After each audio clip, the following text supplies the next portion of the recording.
अस्सलाम वालेकुम नाजरीन, आप देख रहे हैं प्रोग्राम प्रॉपर्टी प्लस। मैं हूं आपकी होस्ट आयशा जुल्फ़िकार। मेरे साथ प्रोग्राम में मौजूद होंगे शहरयार वड़ाइश भी। नाज़रीन, बारहा इस प्रोग्राम में हम बात कर चुके हैं कि रियल एस्टेट पाकिस्तान का एक अहम और मुनाफा बख्श सेक्टर है और ज़मीन की बढ़ती कीमत को देख के एक आम आदमी भी इसी कोशिश में है कि किसी तरह ज़िंदगी भर की जमा पूंजी से कुछ ना कुछ खरीद ले। लेकिन मुनासिब डॉक्यूमेंटेशन और डिजिटलाइजेशन ना होने के बायस इस शोबे में फ्रॉड भी दीगर सेक्टर्स की निस्बत सबसे ज़्यादा पैमाने पर किए जाते हैं। ऐसे में हमें खुद अपने तौर पर एहतियात बरतनी चाहिए और इन फ्रॉड से बचना कैसे मुमकिन है, ये हमारे आज के प्रोग्राम का टॉपिक है। लेकिन हमेशा की तरह this week in real estate पर सबसे पहले नज़र डालेंगे। तो सबसे पहली खबर है कि सिंध हाई कोर्ट ने फ्रेयर हॉल से मुल्हिका कसीरुल मंजिला रिहायशी इमारत की तामीर रोकने का हुक्म दे दिया है और इसी सिलसिले में बताया ये जा रहा है कि इमारत गैर कानूनी तौर पर तामीर की जा रही थी। सिंध बिल्डिंग कंट्रोल अथॉरिटी ने इस तामीर के लिए एनओसी जारी किया था। इसकी मजीद क्या तफसीलात हैं, ये जानेंगे सुनो न्यूज़ के नुमाइंदे अरबाब अली चांडियो से। अरबाब चांडियो, बताएगा, फ्रेयर हॉल हम सबको पता है बहुत तारीखी इमारत है, तामीरात किस किस्म की हो रही थी यहाँ पे?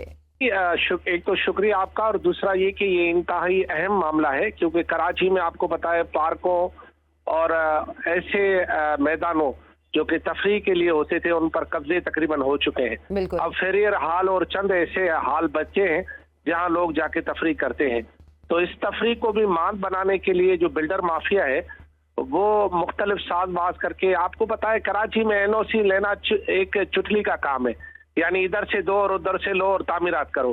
तो इस सिलसिले में जो हेरिटेज के लिए काम करते हैं कुछ लोग, अल्लाह के बंदे अभी तक मौजूद हैं कराची में, उन्होंने हाई कोर्ट से रुजू किया और हाई कोर्ट को ये बताया कि जी फेरियर हाल जो कि कौमी वर्षे के तौर पर यूनेस्को, हमारी जो बड़ी आलमी विरसा की जो तंजीम है यूनेस्को, उसकी फहरिस्त में शामिल है। तो लिहाजा 200 फुट तक उसके करीब कोई भी बड़ी इमारत तामीर नहीं की जा सकती। हाई कोर्ट ने ये बात समझी और कबूल की और उसके बाद जो वकील आया था उसे ये कहा कि आपको और पूरा जो यहाँ पर कराची बिल्डिंग कंट्रोल अथॉरिटी जो कि सिंध बिल्डिंग कंट्रोल अथॉरिटी है उसके अमले को और इंजीनियर को और सबको तलब किया कि आप ये बताएं कि आप ये तामीरात क्यों और कैसे और किसकी इजाजत से करें। तो मालिक ने ये बताया कि मुझे जी इजाजत जो है वो दी है सिंध बिल्डिंग कंट्रोल अथॉरिटी ने। अच्छा। तो फिलहाल जी हाँ, और अदालत ने फिलहाल तो काम रुकवा दिया है, लेकिन ये बड़ी ज्यादती की बात है कि हम अपने मैदानों को, कौमी वर्षे को भी नहीं छोड़ते, तो हम ये कौन सा पैगाम देते हैं आने वाली नस्लों को? क्योंकि आपको पता है कि आप जहां भी इस वक्त मुल्क के हिस्से में बैठे हुए हैं फेरियर हाल से बखूबी आगाह है।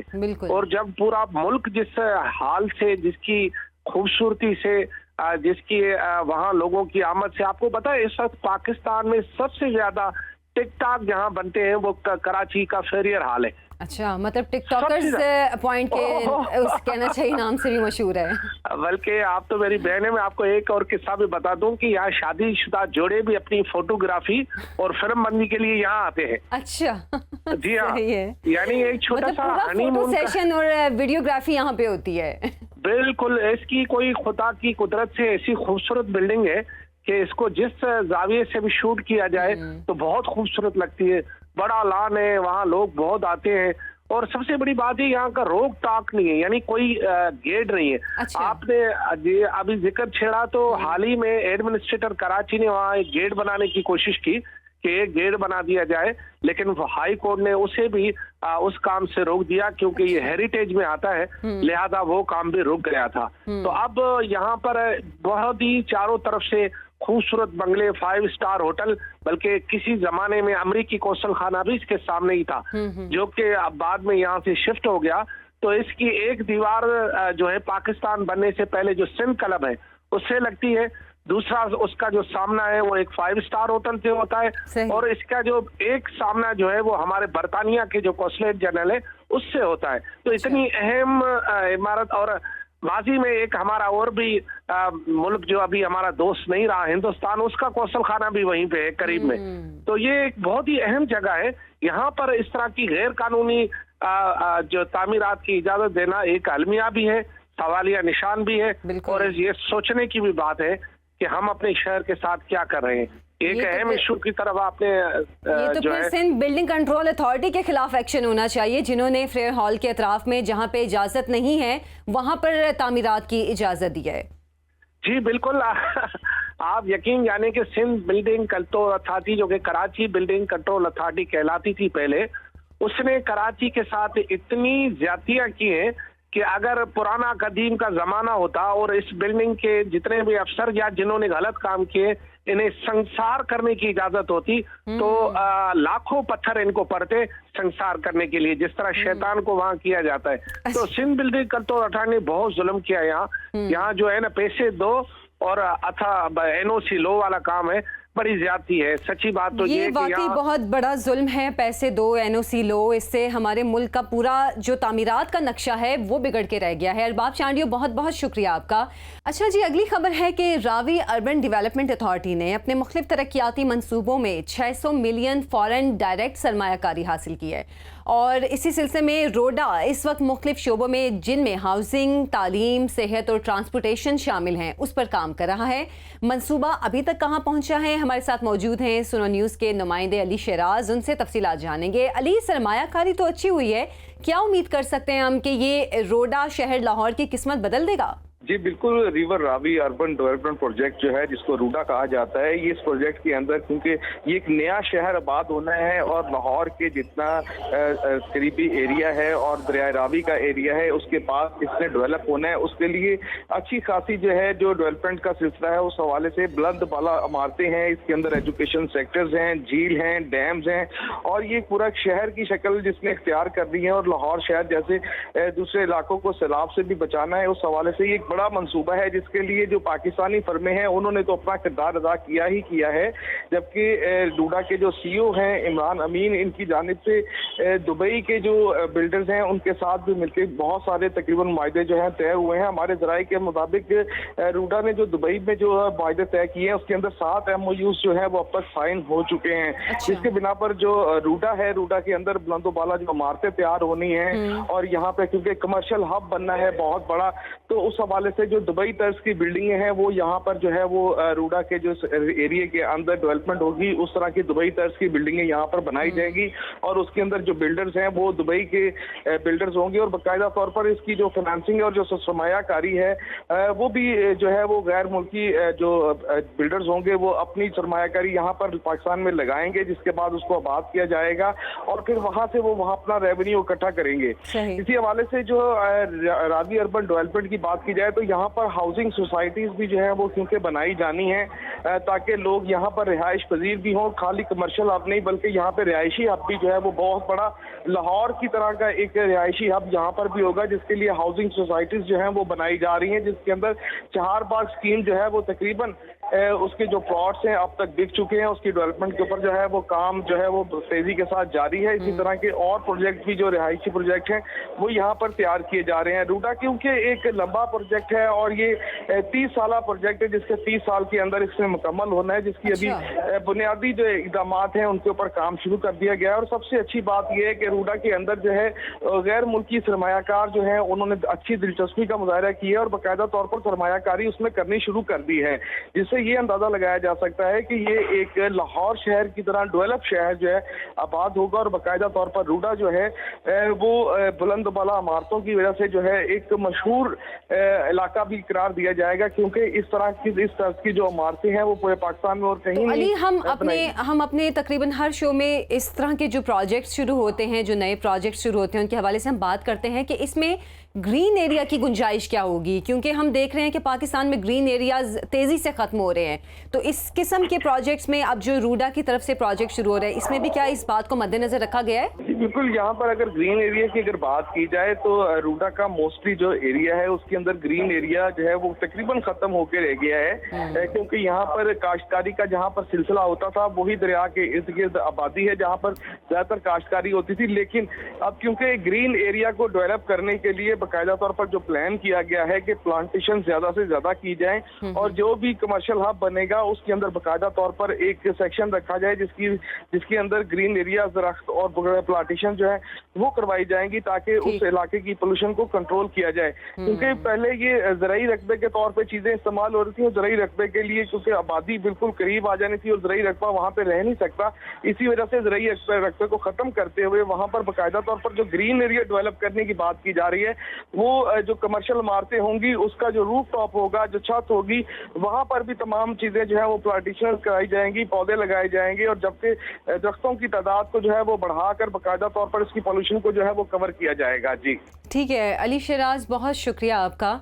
और इसके हवाले से यकीनन हम भी पूरी उम्मीद हैं कि ये लाहौर शहर के लिए एक बहुत बेहतरीन प्रोजेक्ट साबित होगा। तो तीसरी खबर ये है कि CDA ने रूरल बेल्ट के लिए अरबों रुपए के मंसूबे की मंजूरी दे दी है। यकीनन ये इकदाम शहर और देहात के फ़र्क को किसी हद तक कम करने के लिए है। मज़ीद इसकी तफसीलात हम जानेंगे सुनो न्यूज़ के नुमाइंदे नुमान मकसूद से। नुमान, हमारे देखने वालों को बताएं कि ये मंसूबा कब शुरू होगा और इसमें क्या क्या सहूलियात पर फोकस किया जाएगा, किन इलाकों को ये केटर करेगा? जी बिल्कुल, अभी ये बजट इसके ऊपर मुख्तस कर दिया गया है और जो मंसूबा है इसके ऊपर काम भी शुरू करने का जो है वो फैसला कर लिया गया है और जो दही इलाके हैं इनको खासतौर पर फोकस किया गया और जो मॉडल विलेजेस थे इनके ऊपर ज्यादा तवज्जो देने की जो है वो कोशिश की जाएगी इसमें। तो ये कहा जा रहा है वफाकी तरक्याती इदारे की जानिब से कि इस्लामाबाद के जो दही इलाके हैं इनमें जदीद तर्ज पे जो सफाई का निज़ाम है ये शुरू करने का फैसला किया गया और ये फैसला जो है वो जो नए चेयरमैन आए हैं CDA उन्होंने अपनी जो मीटिंग है उसमें किया था और इसमें कहा गया था कि जो सॉलिड वेस्ट मैनेजमेंट है इनके जो तमाम अफसरान हैं वो इसमें शिरकत करेंगे और उसी दौरान ये तमाम फैसले किए जाएंगे। इसीलिए ये अब इसके ऊपर जो है वो एग्जीक्यूशन पे काम शुरू कर दिया गया और ये बताया गया कि सॉलिड वेस्ट मैनेजमेंट ने जो इस्लामाबाद के दही इलाके हैं इनमें जदीद तर्ज पर जो है वो सफाई का निज़ाम शुरू करना है और इस सिलसिले में जो सॉलिड वेस्ट मैनेजमेंट एजेंसी है इसने एक पूरा प्लान तैयार किया है कि इस्लामाबाद की जो जोन 4 है इसमें सॉलिड वेस्ट मैनेजमेंट का निज़ाम आउटसोर्स करने का जो है वो इस बार फैसला किया गया है और इसमें सॉलिड वेस्ट मैनेजमेंट की एजेंसी के तहत शहर में जो सफाई सुथराई है तो वैसे भी पता सूरत है, लेकिन अब अच्छा नुमान, आपने बोला आउटसोर्स करने का प्लान किया गया है। हमने इससे पहले देखा है कि सॉलिड वेस्ट के जो अक्सर प्रोजेक्ट्स हैं वो या तो चाइना को या फिर टर्की की जो कंपनीज हैं उनको दिए जाते हैं, तो क्या इसी टाइप का कोई प्लान है? इसी तरह का कुछ प्लान है इनका, लेकिन अभी इन्होंने बताया नहीं है कि किस तरह से इसको चलाया जाएगा सिस्टम को। तो ये कूड़ा करकट का खास तौर पे जो निज़ाम था आपको पता है पहले भी 2 बार इन्होंने फैसला किया, डंपिंग साइट भी वो कर दी थी, मुख्तस कर दी थी, लेकिन उसके ऊपर फिर कुछ फैसले आए, कोर्ट की तरफ से ऑर्डर किया गया था कि शहर के अंदर किसी भी तरह से जो है वो नहीं फेंका जाएगा, डंपिंग पॉइंट नहीं बनाए जाएंगे। तो इसके ऊपर जो इलाके हैं सैदपुर के नूरपुर शाह का जो इलाका है, मलपुर का इलाका है, इसमें जो यूनियन काउंसिल्स हैं इसमें सिहाला है, किरपा है, वो बहुत दूर दराज के इलाके हैं, खन्ना डाक का इलाका है, सुहान का है, इस्लामाबाद का है। इसमें सबसे ज्यादा प्रॉब्लम जो आ रहा था कि जो बारिश का पानी है ये इकट्ठा हो जाना और उसके बाद फिर जो सफाई सुथराई का निज़ाम ना होने की वजह से अनहाइजीन जो सिचुएशन जो हो रही थी इन इलाकों के अंदर, उसके लिए खास तौर पर ये तवज्जो दी गई है इस हुकूमत की तरफ से। तो वाटर सप्लाई का जो NA 52 का जो सिस्टम है इसके लिए भी इन्होंने 1497 मिलियन का जो है वो बजट रखा है और जो स्ट्रीट पेमेंट है और जो सैनिटेशन का सिस्टम है इसके लिए भी 3 हल्कों के अंदर इन्होंने 4 अरब रुपए से ज्यादा का बजट रखा है। और रिहेबिलिटेशन, जिस तरह से रोड्स की हालत इज़हार होती है, जो जोन 4 के अंदर इस वक्त सड़कें टूटी फूटी हैं, गलियां छोटी छोटी हैं पतली, तो इनके लिए भी इन्होंने ये सोचा है कि इसको बेहतर बनाने के लिए भी बहुत सारा बजट लगाना है। तो इस बार तो नुमान कौन कौन से एरियाज हैं जो कि इसको कवर करेगा? ये इसमें इन्होंने जैसे मैंने पहले आपको बताया कि सैदपुर का एरिया है, मलपुर का एरिया है, पिंड बेगवाल है, ये भी बड़ी दूर इलाका है, 12 को से आगे का एरिया, सिहाला का एरिया जो है वो भी बहुत ज्यादा हालत बहुत खराब थी वहाँ की। जो इस्लामाबाद के सेक्रेटरियल एरियाज हैं, मेरा सुनबल, जाफर वगैरह और मरगला टाउन का भी इशू चल रहा था पिछले दिनों, आपने देखा होगा, अंडर पासेस का इशू आ रहा था, वहाँ पे पानी का, सड़कों का निज़ाम बहुत बुरा है। बोकरा का जो इलाका है जहाँ पर आपने देखा होगा बारिशें जब होती हैं तो वहाँ पे पानी बहुत ज्यादा इकट्ठा हो जाता है। इसी तरह से जंगी सईदा है, बंधाना कला है, तरनौल का एरिया है, सराय सरबूजा का एरिया है, गोलड़ा का इलाका आपको पता है बड़ा खूबसूरत है वो, वहाँ से भी बिल्कुल। बारिश का पानी उतरता है, तो उसको भी स्टोरेज के लिए, उसकी सफाई के लिए और वहाँ के जो एरियाज हैं उनको बेहतर बनाने के लिए वो भी प्लान अभी इस बार किया है इंशाअल्लाह। जैसा वो केव्स का एरिया है बहुत बड़ा, जिसमें हजारों साल पुरानी केव्स वगैरह है वहाँ पे, और कोट जंडान है, अलेक्जेंडर रोड है। ये जो इलाके हैं, बहुत सारे इलाके हैं जिसमें 25 से ज्यादा एरियाज हैं जिनको ये कवर करेगा बजट, और इस बार इन्होंने सोचा है कि इसको हर सूरत में जो है वो करेंगे, अमल दरामद इस पे करेंगे और शहर को खूबसूरत बनाने ठीक के लिए है। काम किया जाएगा। क्योंकि जो सेक्टर्स है ना वहाँ पे तो निज़ाम ठीक रहता है, सीटीए वहाँ पर एक्टिव नजर आता है। ठीक है नुमान, बहुत शुक्रिया आपका। नाज़रीन, अब एक छोटी सी ब्रेक से वापस आएंगे। आप देखते रहिए प्रॉपर्टी प्लस।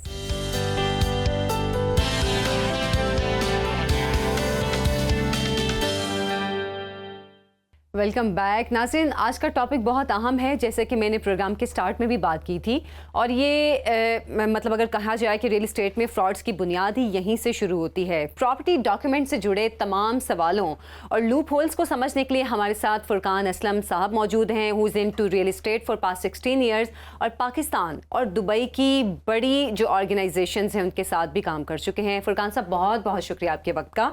सबसे पहला सवाल कि प्रॉपर्टी में इतना फ्रॉड क्यों है और किस किस किस्म के फ्रॉड होते हैं? जी बहुत शुक्रिया, सुनो टीवी ने मुझे इनवाइट किया, और बहुत ज़बरदस्त ये प्लेटफॉर्म है जहाँ पे आवाम को, कॉमन मैन को बेसिकली सारा एक्सपोजर मिल रहा है रिलेटेड टू रियल इस्टेट। तो बड़ा वैलिड क्वेश्चन है आपका। बेसिकली प्रॉपर्टी में जो फ्रॉड है मैं समझता हूँ होना नहीं चाहिए, क्योंकि पाकिस्तान में इतना पोटेंशियल मौजूद है कि यहाँ पे इतनी ग्रोथ हो सकती है, क्योंकि ये सारा डेवलप होने वाला है।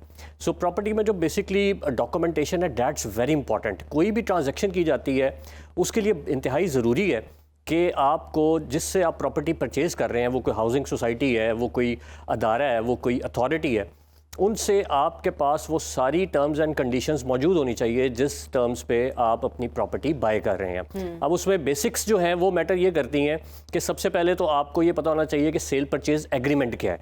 अगर आप किसी हाउसिंग प्रोजेक्ट से एक प्रॉपर्टी बाय कर रहे हैं तो उसका प्रोसेस क्या है, कौन सा फाइनल डॉक्यूमेंट है जो आफ्टर पोजेशन आपको मुहैया किया जाता है। कुछ सोसाइटीज़ अलॉटमेंट देती हैं, अलॉटमेंट के बाद रजिस्ट्री होती है, इंतकाल होता है, ठीक है। उससे पहले जो प्रोसेस होता है जिसमें आपके पास रिसीप्ट्स होना बहुत ज़रूरी है कि वो रिसीप्ट्स आपके पास मौजूद हो जो ट्रांजैक्शन आपने की हुई है बिटवीन द सोसाइटी या बिटवीन द टू पार्टीज़, और वो सारे स्टेप्स जो हैं वो स्टेप बाय स्टेप आपके पास मौजूद होने चाहिए। तो डैट विल बी के इफ़ेक्टिव कि आप बिल्कुल स्क्रैच से लेके, यानी कि आपकी जो एक रिसीट से लेके जो अलॉटमेंट और अलॉटमेंट के बाद रजिस्ट्री तक का जो स्टेप है वो आपने सारा कंप्लीट किया हो, ताकि आप अपने आप को सिक्योर कर सकें। सही। तो फुरकान, इसमें ये भी बताएं कि अभी ये आपने कहा कि जो भी ट्रांजैक्शंस हो उनकी रिसीट्स आपके पास हो, दैट्स फाइन। अब उसके अंदर शुरू में ये सोसाइटीज़ ओपन लेटर्स भी देती हैं, क्या इसकी वजह से ज़्यादा चांसेस होते हैं फ्रॉड होने के? बिल्कुल होते हैं, और मैं आपको ये बताना चलूँ कि देखें, ओपन लेटर पे तो कोई ट्रांजैक्शन या कोई प्रॉपर्टी बाय की नहीं जाती। आप हमेशा जब भी कोई प्रॉपर्टी बाय करते हैं तो आपके साथ एक सेल परचेज़ एग्रीमेंट होना चाहिए। होता क्या है, मोस्टली जो सोसाइटीज़ कर रही हैं, जो अक्सर मैं समझता हूँ कि क्लाइंट्स को भी अवेयरनेस नहीं है कि उनके हकूक़ क्या हैं। उनको चाहिए कि वो इस पे देखें, प्रॉपर्टी जिसने भी लेनी होती है वो अपनी जमा पूंजी से लेता है, एक एफर्ट करके पैसे आपने इकट्ठे किए होते हैं, या आप एक अपने ख्वाब जो है उसको मैच्योर करने जा रहे होते हैं। सो आपको चाहिए होता है थोड़ा सा आप इस पर रिसर्च करें। आप प्रॉपर जो कि हमारा LDA है, हमारा GDA है, हमारा CDA है, कोई भी अथॉरिटी है, उनके पास जाके वन विंडो सेल है, वहाँ से प्रॉपर इन्फॉर्मेशन लें, प्रॉपर वेरिफिकेशन करवाएं। फिर हाउसिंग प्रोजेक्ट्स हैं, उनके सोसाइटी ऑफिसेज होते हैं, उनसे जब तक वो सेटिस्फाई ना हो तब तक प्रॉपर्टी बाय नहीं करनी चाहिए। अच्छा। अब बुकिंग फॉर्म जो है, बुकिंग फॉर्म पे अक्सर सोसाइटीज़ जो हैं वो प्रॉपर्टी की ट्रांजैक्शन कर देती हैं। अब बुकिंग फॉर्म इज़ नथिंग, उसमें सिर्फ ये होता है कि आपका नाम क्या है, नॉमिनी कौन होगा, एड्रेस क्या, कॉन्टैक्ट नंबर क्या है, दैट्स इट, और पीछे कुछ टर्म्स लिखी होती हैं जो कि हाउसिंग प्रोजेक्ट्स के अपने फेवर में होती हैं, ना कि क्लाइंट के फेवर में होती हैं। सो ये बड़ा ज़रूरी है कि प्रॉपर सेल परचेज एग्रीमेंट किया जाए। अच्छा फुरकान साहब, कराची में चाइना कटिंग वाला मामला हम सबको याद है। गैर कानूनी ज़मीनें हज़ारों मासूम लोगों की ज़िंदगी भर की जमा पूंजी को डुबोया था उसमें। और इस मामले में आप क्या देखते हैं कि जांच पड़ताल ना करना हमारी नालायकी का सबूत है, या जांच पड़ताल करना एक मुश्किल अमर है? हाँ जी बिल्कुल। देखें, जिस तरह मैंने अभी अर्ज़ किया कि वेरिफिकेशन इज़ वेरी इंपॉर्टेंट और कोई मुश्किल अमल नहीं है। जो कंसर्न अथॉरिटी है आप उसके पास जाएं, उसके पास वेरीफाई हो। अब जैसे LDA की मैं आपको एग्जांपल देता हूँ। LDA ने यहाँ पर QR कोड इशू कर दिया है। आप वो QR कोड स्कैन करें, आपको पता चल जाता है किस हाउसिंग प्रोजेक्ट के पास कितनी लैंड अवेलेबल है। आपको जो वो दिया जा रहा है प्लॉट, वो उस लैंड में अवेलेबल भी है कि नहीं है, ठीक है, और अप्रूव लैंड कितनी है। सो वेरीफाई करने के लिए हमारे पास मौजूद है। लेकिन होता ये है हमारे यहाँ पे कि भेड़ चाल है। अब भेड़ चाल में क्या होता है कि लोग एक जगह की हवा सुनते हैं तो सब उस तरफ अपना रुझान कर लेते हैं। अब उस रुझान में ये लोग वेरीफाई नहीं करते कि ये ठीक चीज़ है या गलत चीज़ है। अब वो जब over the period of time उस पर जब कॉन्फ्लिक्ट्स आते हैं, उस पर जब प्रॉब्लम्स आती हैं, तो फिर हर बंदा सफ़र करता है। तो eight the time of buying आप इन चीज़ों की जांच पड़ताल करें, आप प्रॉपर तरीके से सेटिस्फाई हो। जब तक सेटिस्फाई ना हो अपना पैसा ना डालें। यानी कि आपके कहने का मतलब है कि अगर मैं लाहौर में कोई प्रॉपर्टी खरीदती हूँ तो इसके लिए QR कोड के जरिए मैं वेरिफिकेशन करूँ उस प्रॉपर्टी की? बिल्कुल करें। और LDA में 1 विंडो सेल है, आप वहाँ जाएं, आप वहाँ जाके करें वेरिफिकेशन। आपको सारी और सबसे बढ़ के डिजिटल दौर है, LDA की वेबसाइट पे सारी डिटेल्स मौजूद है। आप वो सारी डिटेल्स 1 क्लिक अवे हैं, आप उनसे अवेयरनेस हासिल करें। तो यहाँ पे फुरकान तो ज़्यादा मसला तो आता है ना कि जो आम बायर है वो तो उसको लगता है कि ये काफ़ी ज़्यादा पेचीदा मसला है, तो उसने तो उसके पास जो एक्चुअली में 1 विंडो सोल्यूशन है वो तो उसके करीब तरीन रेफरेंस का कोई ना कोई प्रॉपर्टी डीलर है। तो क्या आपके ख्याल में प्रॉपर्टी डीलर्स को के ऊपर कोई बेहतर ट्रेनिंग का कोई सिस्टम नहीं होना चाहिए, या फिर उनके पास कोई ज़ाब्ते और रूल्स के मुताबिक वो चलें ताकि वो लोगों को अवेयरनेस भी दें, साथ साथ प्रॉपर ड्यू प्रोसीजर भी फॉलो करवाएं? हाँ जी बिल्कुल, इसका एक प्रॉपर प्रोसीजर होना चाहिए। जैसे मैं आपको एग्जांपल देता हूँ, हम जब दुबई में काम करते थे, सो इतना प्रोफेशनल किस्म का वहाँ पे डायनामिक्स होते हैं कि आप अपने जो रियल एस्टेट ब्रोकर्स होते हैं उनको प्रॉपर ट्रेनिंग करते हैं अपनी प्रोडक्ट से रिलेटेड, अपनी जो कि वेरिफिकेशंस होती हैं उससे रिलेटेड। आपने प्रोडक्ट को सेल क्या करना है, उसके कौन कौन से एस्पेक्ट्स हैं जिनको क्लाइंट तक पहुंचाना है। हमारे यहाँ पे ये होता है, डेवलपर्स एक प्रोडक्ट निकालते हैं, वो प्रोडक्ट डीलर को दे देते हैं और डीलर आगे क्लाइंट को देता है। वो अपनी थोड़ी सी दिहाड़ी के लिए वो क्लाइंट को एक ऐसे ऐसे ख्वाब बता देता है, हाफ इन्फॉर्मेशन देता है। जिस तरह कहते हैं कि हाफ इन्फॉर्मेशन इज़ ऑलवेज के ख़तरनाक होती है। सो कहने का मकसद ये है कि प्रॉपर इन्फॉर्मेशन ही नहीं दी जाती। अब वो डीलर्स को तो सिर्फ ये चाहिए कि मेरी जो कमीशन है वो मैं इसमें से बना लूँ। अब उसमें क्लाइंट और जो डेवलपर का ताल्लुक है वो इंतहाई इंपॉर्टेंट है, लेकिन उसके दरमियान वो जो लिंक करने वाला जरिया है उसकी ट्रेनिंग नहीं है। हमें ये चाहिए कि वो जो डेवलपर्स हैं वो उनकी प्रॉपर ट्रेनिंग करें, वो उनको बताएं कि क्या क्या एस्पेक्ट्स हैं, क्या क्या चार्जेस हैं, क्या क्या वेरिफिकेशन प्रोसेस है, क्या क्या डॉक्यूमेंटेशन प्रोसेस है, ताकि क्लाइंट को वो सेटिस्फाई करें। अच्छा, तो फुरकान, आपने क्या दुबई में भी इस तरह के फ्रॉड्स कभी सुने हैं जिस तरह कि हम पाकिस्तान में देखते हैं प्रॉपर्टी से रिलेटेड, या ख़ास तौर पर अगर कोई एक प्लॉट खरीदता है तो उसको पता चलता है बाद में कि इस प्लॉट के तो 3-4 मालिक हैं, मतलब बहुत सारे फ्रॉड्स हैं। मैंने एक मिसाल दी, क्या दुबई में भी इस टाइप के फ्रॉड्स होते हैं? देखिए जी, दुबई में बेसिकली जब स्टार्ट हुआ, क्योंकि रियल एस्टेट का बूम आया बैक इन 2001 टू 2007, वो एक अमेजिंग बूम था। उसमें उनके पास ना सिस्टम था, ना कोई प्रॉपर किस्म का उन्होंने तैयारी की हुई थी, तो ऑब्वियसली प्रॉब्लम्स आई। अच्छा, लेकिन वो जब प्रॉब्लम्स आई उसके बाद उन्होंने इतने सॉलिड किस्म के वहाँ पे रिफॉर्म्स किए, प्रिपरेशन की, कि आज इसीलिए Dubai one of the biggest real estate market बन गया हुआ है। पूरी दुनिया से वहाँ इन्वेस्टमेंट आ रही है। आप यूरोप को देखें, आप पाकिस्तान को देखें, इंडिया को देखें, चाइना को देखें, ऑस्ट्रेलिया देखें, पूरी दुनिया से।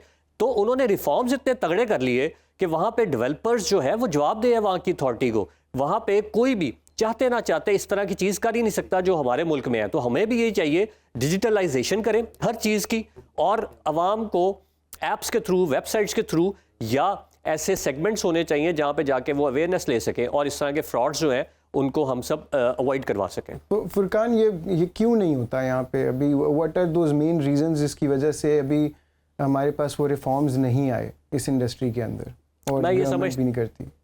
जी, मैं बिल्कुल ये समझता हूँ कि यहाँ पे बहुत कम लोग हैं जो कि रियल एस्टेट में बेसिकली प्रोफेशनल्स हैं।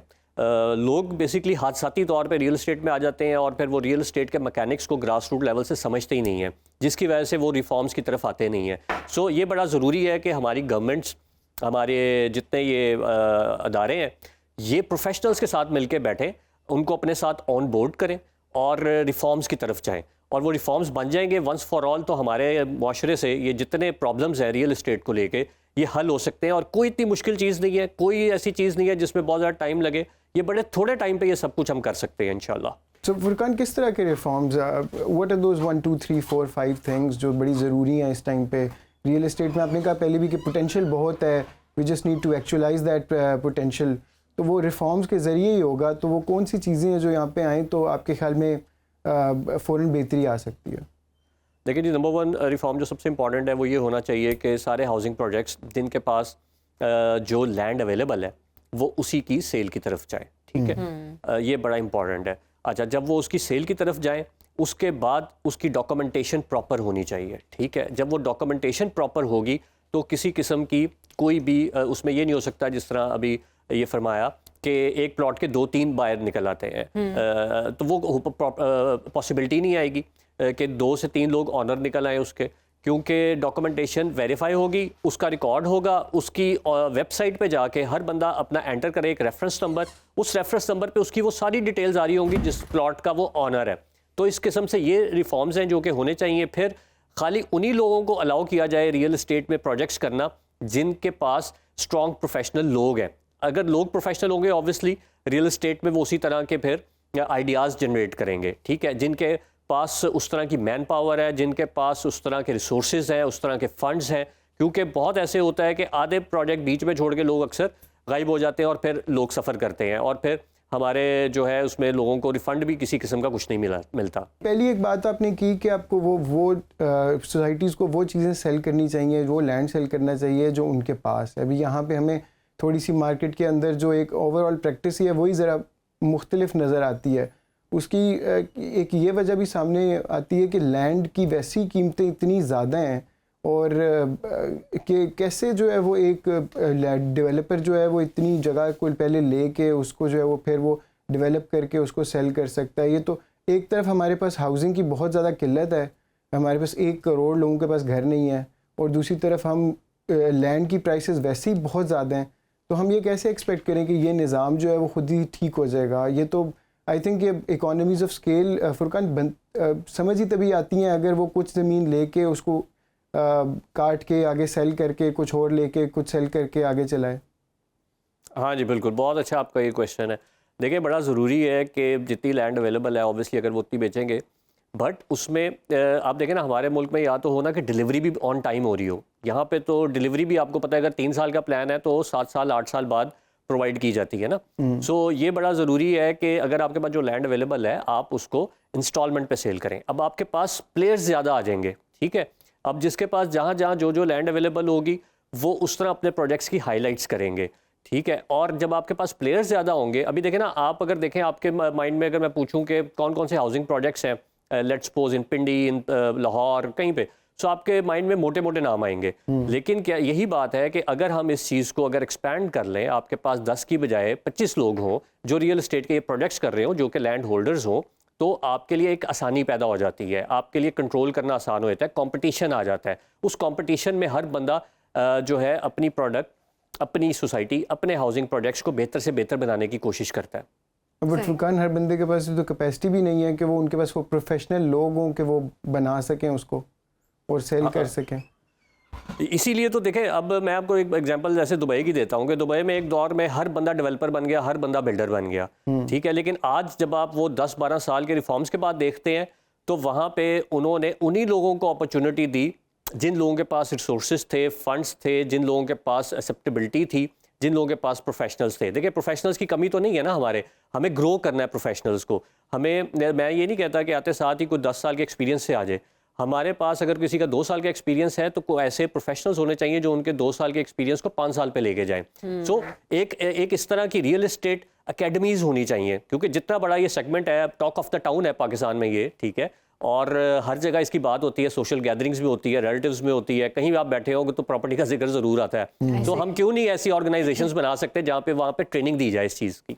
अच्छा फुरकान, आप अभी रिफॉर्म्स की बात कर रहे थे। रिफॉर्म्स तो चले, ये तो गवर्नमेंट लेवल पे ज़रूरी है रिफॉर्म्स करना, या प्रॉपर्टी के जो बड़े लोग हैं उनको इस सिलसिले में बात करनी चाहिए। लेकिन अगर जैसे कि मैं पहले बात कर रही थी कि मैं कोई ज़मीन खरीदती हूँ तो ख़रीदारी के मरहले से लेकर मिल्कियत तक वो कौन सी ऐसे डॉक्यूमेंट्स हैं जिनका मेरे पास होना ज़रूरी है?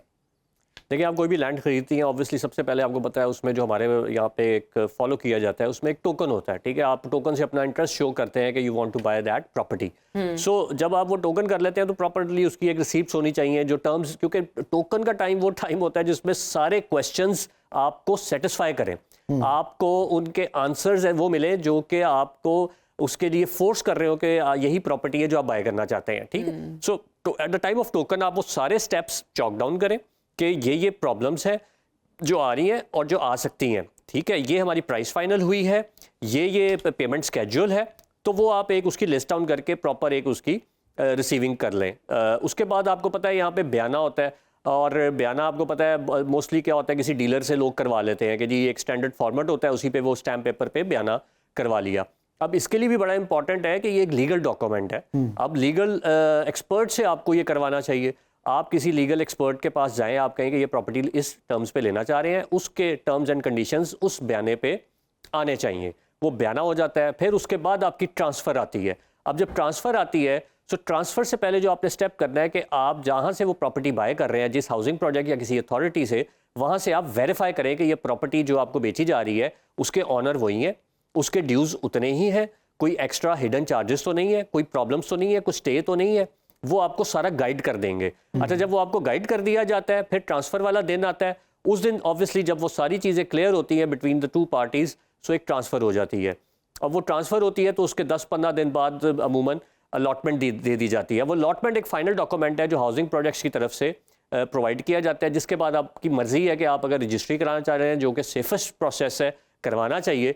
तो ये सारे वो स्टेप्स हैं, अगर आप ले लेते हैं तो आप एक सेफ बाइंग की तरफ जाते हैं। फुरकान, क्या सारी सोसाइटीज़ के अंदर रजिस्ट्री होती है अभी? नहीं जी, सारी सोसाइटीज़ ऑब्वियसली रजिस्ट्री नहीं करती, और बल्कि लोग भी करवाना पसंद नहीं करते, क्योंकि लोग ये समझते हैं, क्योंकि आपको पता है कि अलॉटमेंट और जो सोसाइटी ट्रांसफ़र फीस होती है और जो रजिस्ट्री होती है, इसमें प्राइसिंग का भी फ़र्क है, उसमें एक्स्ट्रा चार्जेस इन्वॉल्व होते हैं। सो लोग बेसिकली जो है वो फिर कहते हैं एक्स्ट्रा चार्जेस क्यों दे, वंस ये अलॉटमेंट हमें मिल गई है तो हम क्यों एक्स्ट्रा चार्जेस की तरफ जाएं। तो इसलिए सारी सोसाइटीज़ करती भी नहीं है और लोगों का रुझान भी नहीं है इस तरफ। ठीक है, इस हवाले से हम मजीद भी डिटेल में बात करेंगे, लेकिन अब एक ब्रेक का टाइम हुआ है। आप देखते रहिए प्रॉपर्टी प्लस।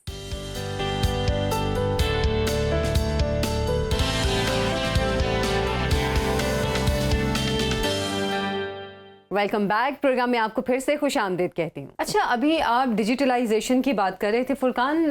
हमारा पटवारी सिस्टम, यहाँ पे पटवारी कल्चर बहुत आम है। क्या डिजिटलाइजेशन की तरफ जाने में आपके ख्याल में ये कल्चर भी एक रुकावट है? देखिए, ऑब्वियसली कहीं पे भी जब आप रिफॉर्म्स की तरफ जाते हैं या कोई नई चीज़ लेकर आते हैं तो हर्डल्स तो आती हैं, लोग हेजिटेट करते हैं, लोगों को सिस्टम समझ नहीं आता। जब तक वो इस प्रोसेस से नहीं गुजरेंगे उन्हें समझ नहीं आएगा कि ये बेसिकली है क्या। तो इसका बेस्ट एग्जांपल ये मैं समझता हूँ कि जहाँ पे डिजिटलाइजेशन है, वो किसी भी कंट्री में है या कहीं पे भी है, उनको पहले ट्रेनिंग दी जाए कि ये स्टेप्स होंगे, इससे आपको कोई प्रॉब्लम नहीं आएगी, और उनको एजुकेट किया जाए ताकि हम डिजिटलाइजेशन की तरफ जा सकें।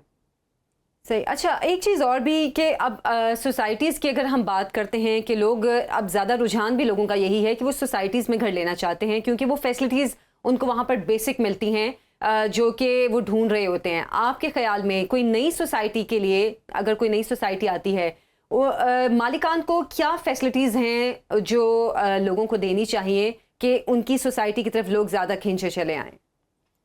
देखिए जी, अब अगर हम देखें जो हमारा प्रीवियस 10 साल का था और अब का टेन्योर है, सो बहुत ज़्यादा फ़र्क आ चुका हुआ है। आप ये देखें, इंतहाई खूबसूरत सोसाइटीज़ हैं, अंडरग्राउंड वायरिंग दी जाती है, गेटेड गार्डेड कम्युनिटीज़ प्रोवाइड की जाती हैं, लश ग्रीन पार्क्स दिए जाते हैं। सो लोगों को अगर, हाँ, जिस तरह हम पहले बात कर रहे थे कि यहाँ पे अगर पैसे ज़्यादा लिए जाते हैं या थोड़ा सा उनको प्रोवाइड की जाती हैं चीज़ें, तो वो देखें वो वैल्यू फॉर मनी भी है।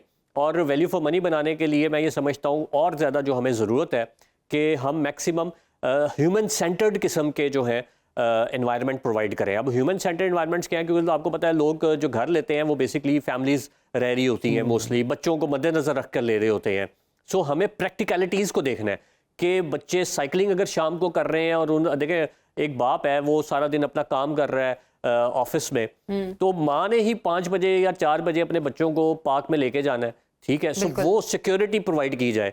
और वो साइकिलिंग अगर कर रहे हैं तो बेहतर तरीके से कर रहे हैं, उनके लिए राइड्स अवेलेबल होनी चाहिए, एक गेटेड गार्डेड एनवायरनमेंट होना चाहिए, और सबसे बढ़ के जैसे कि आपको साफ़ पानी प्रोवाइड करना चाहिए, जो इतनी बड़ी प्रॉब्लम नहीं है, ठीक है। आप हर घर में साफ़ पानी दिया जाए, पार्क्स अच्छे होने चाहिए, सिक्योरिटी होनी चाहिए, एक पीस ऑफ माइंड हो कि जो फैमिली वहाँ पे रह रही है उसको कहीं बाहर जाने की बेसिक सहूलत जो है वो अंदर ही मुयस्सर है, बाहर जाने की ज़रूरत ही नहीं है उसको। बिल्कुल अच्छा स्टैम्प पेपर के हवाले से थोड़ा सा क्लियर कर दें, क्योंकि जब प्रॉपर्टी के हवाले से स्टैम्प पेपर की बात आती है, हालांकि ये एक लीगल डॉक्यूमेंट है, लेकिन हम ये देखते हैं कि जो प्रॉपर्टी डीलर है वो ही स्टैम्प पेपर के मामले में आगे आगे होता है या इसको साइन करवाता है, इसके जो मामलात है वो देखता है। ये कितनी बड़ी गलती है जो हम करते हैं स्टैम्प पेपर के हवाले से, और इस सिलसिले में क्या किसी लॉयर का साथ बिठाना ज़रूरी है, किसी माहिर कानून का साथ होना ज़रूरी है? हाँ जी बिल्कुल, लीगल एक्सपर्ट का होना बहुत ज़रूरी है। और हमारे यहाँ पे यही होता है कि मोस्टली स्टैम्प पेपर्स पड़े होते हैं डीलर के दफ्तरों में। हालांकि इसका भी एक प्रॉपर तरीका है कि आप स्टैम्प पेपर जिसकी ट्रांजैक्शन हो रही है उसी के नाम का स्टैम्प पेपर इशू होना चाहिए, उस प्रोसेस को भी फॉलो होना बहुत ज़रूरी है ताकि वहाँ पर रजिस्टर होता है किस पर्पज़ के लिए वो स्टैम्प पेपर यूज़ हो रहा है। सो लीगल एक्सपर्ट हो जिसमें मैंने जिस तरह पहले अर्ज़ किया कि वहाँ पे वो सारी टर्म्स एंड कंडीशंस उस स्टैम्प पेपर पे हो जो कि आपकी eight the time of deal जो क्लोज हो रही है उसमें आपने डिसाइड की है। तो यहाँ पे तो वैसे हमारे लीगल एक्सपर्ट वही प्रॉपर्टी डीलर ही बन जाते हैं ना सर? वो देखें ना, गलत है वो चीज़ कि लीगल एक्सपर्ट जो है वो प्रॉपर्टी डीलर बन जाते हैं। हालांकि प्रॉपर्टी डीलर अगर देखा जाए एक सेल्स पर्सन है और उसका काम है दो पार्टीज़ के दरमियान वो डिसाइड करवाना कि ये प्रॉपर्टी है, वो लेना चाह रहा है और वो बेचना चाह रहा है म्यूचुअल अंडरस्टैंडिंग के साथ। हमने यहाँ पे प्रॉपर्टी डीलर को सब कुछ ही समझ लिया है। हम उससे ये भी एडवाइसेस भी लेते हैं, हम ये भी पूछते हैं ये रेट कितनी देर में ऊपर जाएगा, जबकि डीलर को भी नहीं पता होता किस प्रॉपर्टी का रेट कितनी देर में ऊपर जाना है। ये तो एक आपके पूरी जो कि हमारे जैसे पाकिस्तान है तो पाकिस्तान के जो एक एनवायरनमेंट है वो डिसाइड करता है कि प्रॉपर्टी ने कहाँ कैसे जाना होता है, तो हम डीलर पे छोड़ के बैठ जाते हैं ये चीज़ें, जो कि गलत है। और इसीलिए लोगों को अवेयरनेस होनी चाहिए कि वो लीगल एक्सपर्ट्स के साथ इस तरह की ट्रांजैक्शंस पे जाएं, क्योंकि डीलर ने तो वही बात है जिसका अपना बेनिफिट होगा वो तो कुछ भी कह देगा उस ट्रांजैक्शन को मैच्योर करने के लिए। तो ये आपके ख्याल में मोटे तौर पे आम आवाम जो है वो कुछ पैसे बचाने के लिए लीगल एक्सपर्ट के पास नहीं जाती हो, कहती बस ठीक है काम चल रहा है ना, हो जाएगा काम, ठीक है। अब बिल्कुल सही कह रहे हैं, मैंने तो यही चीज़ देखी है कि लोग बेसिकली जिस तरह पहले मैंने बताया कि लोग रजिस्ट्री नहीं कराते पैसे बच जाएंगे, इसी तरह लोग लीगल एक्सपर्ट एक 1000-2000 रुपये किसी को दें कंसल्टेंट फ़ी और उससे वो वेट करा लें कि ये चीज़ें ऐसे हैं, तो लोग पैसे बचाते हैं। अच्छा, फिर लोग इनकरेज भी नहीं करते, जो डीलर्स हैं या सोसाइटीज़ हैं वो इनकरेज भी नहीं करती कि किसी के पास जाके आप इस तरह की कोई हेल्प लें। वो चाहते हैं डिपेंडेंट रहें उन्हीं के ऊपर ही, ताकि हर चीज़ होने के ऊपर देखें। बिल्कुल बिल्कुल, ताकि देखें ना वो उनकी डिपेंडेंसी खत्म हो जाएगी तो ऑब्वियसली उनका बिजनेस भी इफेक्ट हो सकता है। बिल्कुल है। बिल्कुल। तो ये दुबई के अंदर क्या आपको जब ट्रांजैक्शन करनी होती हैं, अभी आपका एक्सपीरियंस दोनों कंट्रीज़ में रहा है, तो I want the audience also to get an idea कि भाई ये दोनों एरियाज़ के अंदर मार्केट के डायनामिक्स के अंदर फ़र्क क्या है, तो वहाँ पे किस तरह की लीगल रिक्वायरमेंट्स आपको ज़रूरी हैं जो इधर नहीं है? देखिए, सबसे पहले जो अभी हम बात कर रहे थे प्रॉपर्टी डीलर्स, अब देखें यहाँ पे कोई भी उठ के प्रॉपर्टी डीलर बन सकता है या प्रॉपर्टी का ऑफिस खोल सकता है, जबकि दुबई में ऐसा नहीं है। दुबई में एक रेरा का इदारा है, उसके लिए आपको वहाँ क्वालिफाई करना पड़ता है, आपको वो लाइसेंस इशू करते हैं, देन आप कोई भी प्रॉपर्टी सेल जो आप ट्रांजैक्शन है वो आप करवा सकते हैं, आप प्रॉपर्टी ब्रोकर बन सकते हैं। सो हमारे भी यहाँ पे ये होना चाहिए कि प्रॉपर एक लाइसेंस इशू हो प्रोफेशनल्स को, ठीक है, जो इसमें आना चाह रहे हैं वो एक टेस्ट के थ्रू उसको पास करें, उनको एक लाइसेंस इशू हो और वही एलिजिबल हो प्रॉपर्टी के। तो फुरकान साहब, इसके लिए अगर जैसे हम पाकिस्तान में प्रॉपर्टी ख़रीदने की बात करते हैं, दुबई में क्या प्रॉपर्टी ख़रीदना आसान है? उसके लिए किस किस्म के डॉक्यूमेंट्स आपके पास होने चाहिए किसी फॉरेनर के लिए, किसी बाहर के मुल्क के शख्स के लिए? देखिए, वो तो ऑब्वियसली आपका पासपोर्ट होता है, आप पासपोर्ट में अपनी ट्रांजैक्शन कर सकते हैं। डॉक्यूमेंट्स ऑलमोस्ट वहाँ पे हर हाउसिंग प्रोजेक्ट के यूनिफॉर्म्ड होते हैं और वो लीगल वेट होते हैं हर जगह से। तो और बल्कि वहाँ पे बहुत से ऐसे प्रोजेक्ट्स हैं जहाँ पे टाइमलाइंस लिखी होती हैं, किस टाइमलाइन पे क्या क्या चीज़ डिलीवर होगी। बल्कि अब तो और ज़्यादा खूबसूरती आ गई है कि वहाँ पे पोस्ट पोजेशन इंस्टॉलमेंट प्लान चलता है। आपने 25-50% पे किया हुआ है, आप अंदर रहते हुए पोस्ट पोजेशन जाके अपनी इंस्टॉलमेंट्स पे कर सकते हैं। तो पाकिस्तान में तो ऐसी कोई फैसिलिटी नहीं है। सही। अच्छा, एक और भी मामला पावर ऑफ अटॉर्नी के हवाले से हमें बताइएगा। हम फिल्मों में ये लफ्ज़ सुनते हैं ज़्यादा, लेकिन रियल लाइफ में ज़रा कम सुनने में आता है। लेकिन जाहिर सी बात है प्रॉपर्टी से भी ये जुड़ा हुआ है। पावर ऑफ अटॉर्नी होती क्या है और कौन कौन लोग मतलब किस तरह आप किसी को पावर ऑफ अटॉर्नी आप दे सकते हैं? अच्छा, एक तो ये होती है पावर ऑफ अटर्नी के जो ऑब्वियसली ओवरसीज़ है, उनके बिहाफ पे अगर कोई ट्रांजैक्शन करना चाहे तो वो एक पावर ऑफ अटर्नी देते हैं, जिस पे बहुत से हाउसिंग प्रोजेक्ट्स उसको एक्नॉलेज कर लेते हैं। दूसरा इसका ये है, एक पावर ऑफ अटर्नी वो होती है जो कि आपस में कोई भी प्रॉपर्टी लेते हुए कर ली जाती है। अब वो पावर ऑफ अटर्नी वहाँ ख़त्म हो जाती है जहाँ पे दोनों में से किसी एक की डेथ हो गई तो वो रिवोक हो गई। सो कहने का मकसद ये है कि वो पावर ऑफ अटर्नी की अगर देखा जाए तो ठीक है, अगर कोई अलाउ कर रहा है किसी को कि मेरे बिहाफ पे प्रॉपर्टी ले ले, लेकिन क्या है कि हाउसिंग प्रोजेक्ट्स ऐसे हैं जो कि फिर जिसने अलाउ किया होता है अलॉटमेंट उसी के नाम की देते हैं, वो सिर्फ एक ट्रांसफ़र की लिए होती है चीज़। तो बट कहने का मकसद ये है कि लेकिन अगर जहाँ पे इस तरह की पॉसिबिलिटी नहीं है और सिर्फ दो बंदे आपस में प्रॉपर्टी सेल परचेज कर रहे हैं पावर ऑफ अटर्नी के लिए, वो मैं समझता हूँ कि उसकी कोई हैसियत तो इसमें भी क्या फ्रॉड ज़्यादा होता है पावर ऑफ अटॉर्नी के मामले में? क्योंकि ज़ाहिर एक बड़ी प्रॉपर्टी या एक बड़ा सरमाया है जो कि आप किसी और शख्स के ज़रिए कर रहे हैं। जी एग्जैक्टली, देखें ना, उस पर कल को कोई भी चैलेंज कर सकता है उस पावर ऑफ अटर्नी को, जिससे नुकसान हो सकता है। ठीक है। तो अभी फुरकान पहले रेरा की बात कर रहे थे, यहाँ पे जिसकी वजह से रेरा एक अथॉरिटी वहाँ पे आई दुबई में जिसने उसको सॉर्ट ऑफ रेगुलेट किया, लाइसेंसिंग बॉडी भी है वो रेरा ही जी है? जी जी जी जी जी Okay. वही है वही। तो अब 2020 के अंदर यहाँ पे पाकिस्तान के अंदर भी आपको पता ही होगा कि रेरा का जो है वो एक बिल पास भी हुआ था, वो उसके ऊपर आपकी क्या राय है? हाँ जी, बिल्कुल हुआ था। अब देखें ना, ये वही है कि हमारी गवर्नमेंट की पॉलिसीज़ जो है वो कंसिस्टेंट नहीं रहती। अगर कंसिस्टेंट पॉलिसीज़ रहे तो ऑब्वियसली हर चीज़ इम्प्लीमेंट हो सके। अब वो रेरा का इकदाम बहुत अच्छा था और वो दुबई तर्ज पे ही बेसिकली उसको किया जा रहा था, लेकिन अभी उसके पे कोई किसी किस्म की अपडेट्स नहीं है या उसकी कोई एग्जीक्यूशन की तरफ कोई चीज़ हो। अगर वो हो तो वो मैं समझता हूँ कि हमारे लिए ये सारे जो प्रॉब्लम्स हैं, जो फ्रॉड्स हैं, उनको किल किया जा सकता है। सही है। बहुत बहुत शुक्रिया फुरकान असलम साहब, प्रॉपर्टी में होने वाले फ्रॉड की काफ़ी डिटेल में आपने हमें बताया है और ख़ास तौर पर दुबई और पाकिस्तान की प्रॉपर्टी में जो कंपैरिजन है उस पर भी काफ़ी अच्छे तरीके से आपसे हमें मालूमात मिली। आपका बहुत बहुत शुक्रिया। तो नाज़रीन, आज के प्रोग्राम से इतना ही। मुझे और शहरियार को इजाज़त दें। अल्लाह हाफ़िज़।